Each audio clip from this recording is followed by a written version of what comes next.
بعد ومن يتولهم منكم فإنه منهم إن الله لا يهدي القوم الظالمين জোরে বলুন আল্লাহু আকবার। আমার ভাইরা, আল্লাহ তাআলা বলতেছেন, হে মুমিনগণ, কাফের ইহুদি সম্প্রদায়, বিধর্মী সম্প্রদায় যারা আছে তাদের বন্ধু হিসাবে তোমরা দুনিয়াতে থাকবে না। তোমরা কাদের বন্ধু হিসাবে থাকবে তাহলে? আল্লাহ তাআলা বলতেছেন, ইয়া আইয়ুহাল্লাযীনা আমানুত্তাকুল্লাহা মা'আস সাদিকিন। দুনিয়ার জমিনে যারা সত্যবাদী ঈমানদার, সত্যবাদী যারা থাকবে তাদের বন্ধু হিসাবে তোমরা দুনিয়ার জমিনে চলাফেরা করবে। আল্লাহ তাআলা বলতেছেন, এই কাফের সম্প্রদায়, হিন্দু সম্প্রদায়, খ্রিস্ট সম্প্রদায়, বিধর্মী যারা আছে তাদের সাথে যদি তোমরা চলাফেরা করো তাদের মতোই তোমাদেরকে শামিল করা হবে। আর আল্লাহ রাব্বুল আলামিন জালেম সম্প্রদায় যারা হবে তাদেরকে কখনোই মাফ করবে না। আমার ভাইরা, আল্লাহ তাআলা এক জায়গায় বলতেছেন, ওয়ালান তারদা আনকাল ইয়াহুদু ওয়ালান নাসারা হাত্তা তাত্তাবিআ মিল্লাতাহুম। এই ইহুদি খ্রিস্টানরা, তাদের সাথে যতক্ষণ তোমরা বন্ধু হিসাবে চলবে, সে চেষ্টা করবে কিভাবে তার ধর্মের ভিতরে তোমাকে আনয়ন করা যায়, তার ধর্মের ভিতরে তোমাকে ঢোকানো যায়। কিন্তু যখনই তুমি তাদের ধর্মের অনুসরণ করেছো, তাদের ধর্মটা গ্রহণ করেছো, সাথে সাথেই তুমি কাফের হিসাবে সাব্যস্ত হয়ে গিয়েছো। বলি নাউজুবিল্লাহ। তুমি জাহান্নামী হয়ে গিয়েছো। আমার ভাইরা, আজকে সকালে একটা ভিডিও দেখতেছিলাম, একজন আল্লাহর বান্দা হেফজু থেকে শুরু করে হাফেজ হয়েছে, মাওলানা হয়েছে, মুফতি শেষ করেছে। এরপরে আল্লাহ রাব্বুল আলামিন তার কপালে হেদায়েত লেখেন নাই। কিভাবে এই ইহুদি সম্প্রদায়ের সাথে বন্ধুত্ব রেখে সে নিজেও ইহুদি হয়ে গিয়েছে। নাউজুবিল্লাহ বলেন।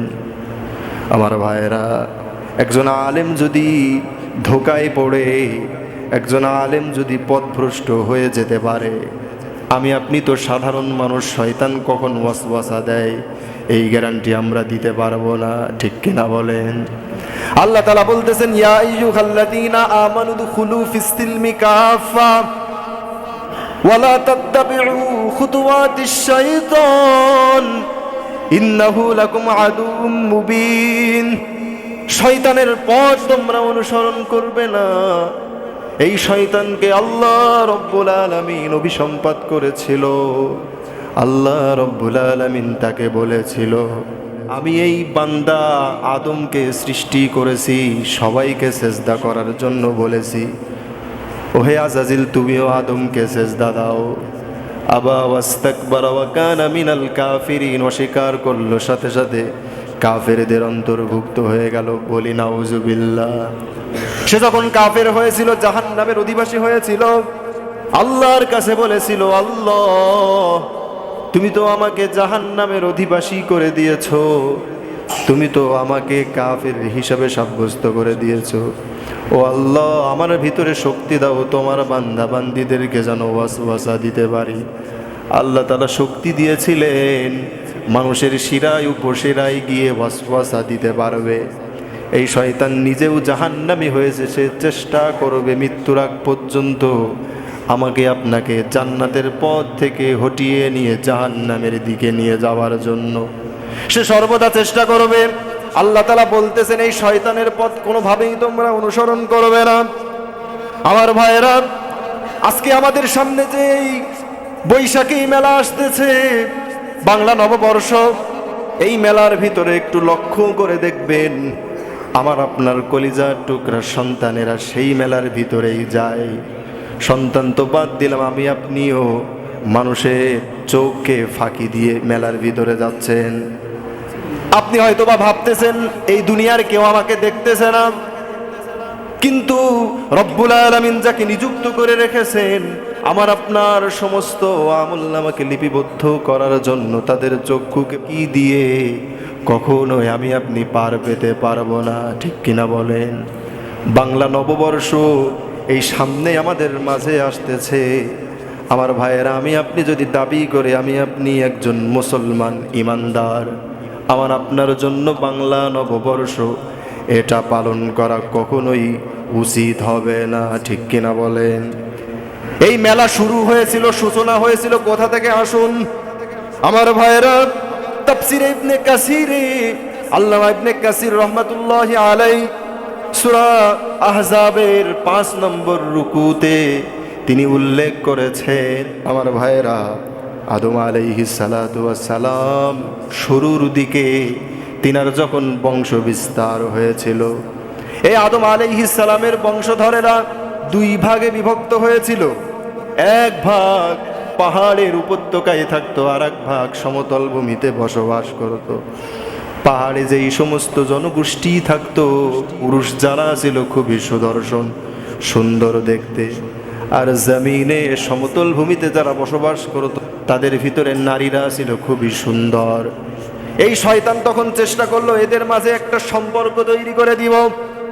ভাইয়েরা আমার, এই শয়তান সে কি করলো, মানুষের একটা রূপ ধারণ করে মানুষের আকৃতিতে ওই সমতল ভূমিতে একজনের বাসায় আসলো কাজের জন্য। সেখান থেকে সে বাঁশি বানানো শুরু করলো। বাঁশি চেনেন কি চেনেন না?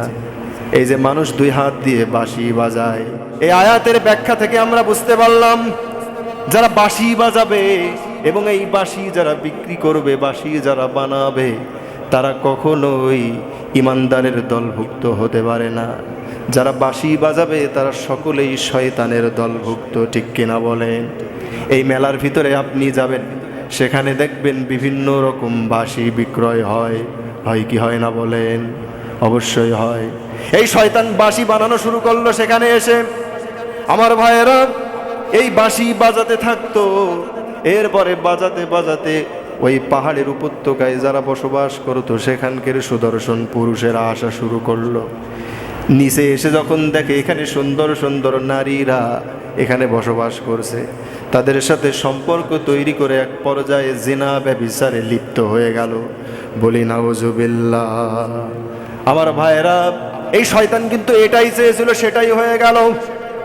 অর্থাৎ যেখানেই মেলা হবে, যেখানে এই সমস্ত শয়তানের উৎসবগুলো পালন হবে, সেখানেই সমস্ত গুনাহের কারসাজিগুলো শুরু হয়ে যাবে। একটু খেয়াল করে দেখবেন আমার ভাইয়েরা, এই যে মেলাগুলা বাংলা নববর্ষ উদযাপিত হয়, এটা কি আমার আপনার পয়গম্বর জনাবে মুহাম্মদুর রাসূলুল্লাহ সাল্লাল্লাহু আলাইহি ওয়াসাল্লাম করেছে কিনা দেখতে হবে। অর্থাৎ নবীজির গোটা জীবন আমরা ভালোভাবে সেটাকে রিসার্চ করেছি, ভালোভাবে দেখেছি। রহমাতুল লিল আলামিন তিনার গোটা জীবনে কখনোই এই বাংলা নববর্ষ পালন করেন নাই।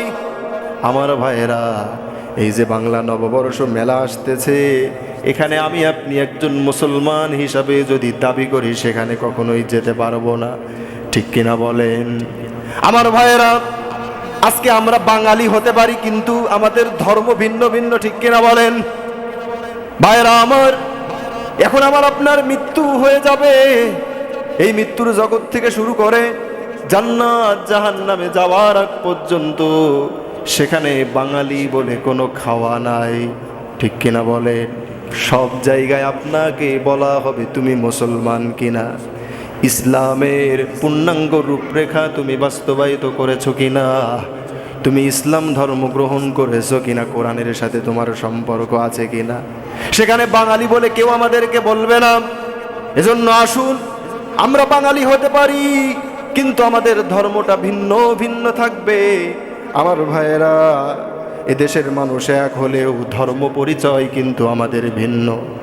আমাদের ধর্মের একমাত্র বৈশিষ্ট্য হলো কুল হুয়াল্লাহু আহাদ আল্লাহুস সামাদ, তিনি এক আল্লাহ, তিনার কোনো শরীক নাই, আল্লাহ তাআলার মুখাপেক্ষী কেউ নাই। কিন্তু ভাইরা আমার, বিধর্মী যারা আছে, এই বিধর্মীরা তারা কি করে, তাদের বাপদাদার যেই কথাগুলো আছে সেটাই তারা সামনে আনার চেষ্টা করে। একজন হিন্দু সম্প্রদায়কে আপনি ইসলামের দাওয়াত দিবেন, সে একটাই কথা বলবে, ভাই আমার বাবারা আমার দাদারা এই কাজগুলো করে গেছে, বাদ দিতে পারি না। সারা জীবন আবু জাহেলকে রহমাতুল লিল আলামিন দাওয়াত দিয়েছেন, ওহে চাচা ইসলাম ধর্ম গ্রহণ করুন, লা ইলাহা ইল্লাল্লাহ আপনি পাঠ করুন। ও চাচা, আপনাকে সৃষ্টি করেছেন দুনিয়ার কেউ না, একমাত্র আল্লাহ ছাড়া। আবু জাহেল একটাই বলেছিল, ভাতিজা তুমি যা বলতেছো সবই ঠিক আছে, তোমার ধর্মই ঠিক, কিন্তু ওই যে বাপ দাদারা একটা ধর্ম পালন করে গেছে, ওটা বাদ দিতে পারি না।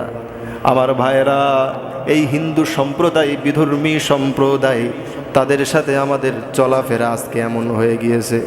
অথচ আল্লাহর নবী হাদিসের ভিতরে বলতেছেন, আমার উম্মতেরা এই পৃথিবীর জমিনে যাদের সাথে তোমাদের সম্পর্কটা সুন্দর থাকবে, কিয়ামতের ময়দানে আমার আল্লাহ রব্বুল আলামিন তার সাথে তোমাকে উঠাবেন।